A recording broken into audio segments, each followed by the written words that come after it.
Show of hands, how many people here have a business, you're self-employed, or how many of you would like to someday be? I'm Ariel, and today I'm going to share my 18-year journey as an entrepreneur and my journey to 7 figures. When I was starting out, a fierce, fabulous, fantastic, self-made millionaire entrepreneur whose opinion I really trusted gave me some really great advice. And the reason why I really trusted her opinion was because that woman was my mother. And she said, do what you love and the money will follow. Which was good advice, but it wasn't the best advice to get to a 7-figure business. So I dove in and I started following what I loved and what I was passionate about. And I started aligning with great clients, and I was building an agency, and I was in an industry that I was really excited about, and it was all going along quite well. Until about year 6 or 7, when I hit what I called the money wall. My money wall was at $100,000, and I couldn't break out of this 6-figure money wall. Some years I would work really hard, some years I would take time off to think why it wasn't working so well, and it was $100,000, and I was stuck. And I realized that I needed to get myself unstuck, so I started learning more about money making and business. And I started reading business books and taking seminars, and I joined a group, a community, and I got some coaching, and I found out something. If money is your problem, there's something in your blind spot, and you probably suck at one of these 3 things. You suck at sales, you suck at margins, which means you don't actually know how much to charge so that you actually get some profit at the end of it, or you suck at aligning yourself with the right types of communities who will pay you said margin and where you will have comfortable sales conversations. And once you figure out what your suckage is, it's time to get help.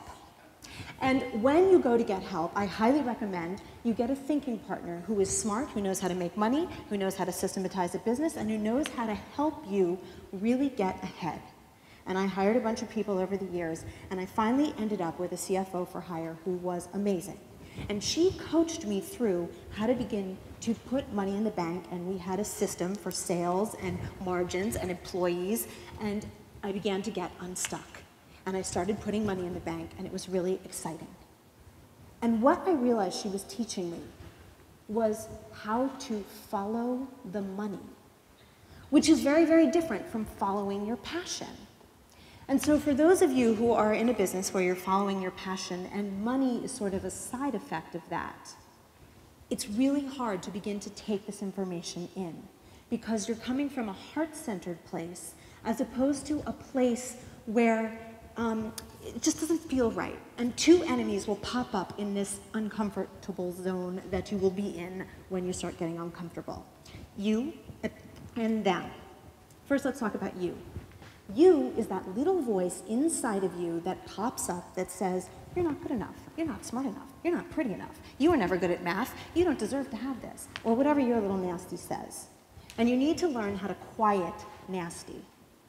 Now let's talk about them. They are the last person you had a sales call with who had an objection, or someone that left a flaming comment on your blog or sent you an off-color tweet, and you need to learn how to quiet them as well.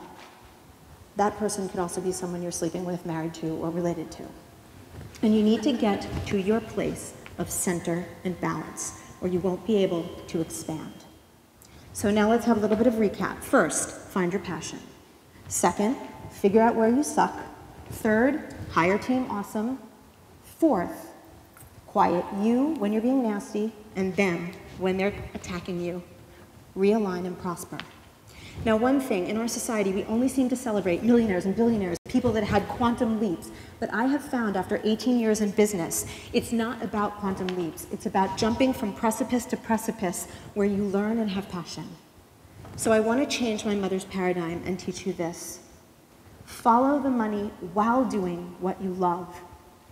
And by doing so, you will have a heart-centered business that feeds your passion, that resonates around the world, that helps you create money and happiness.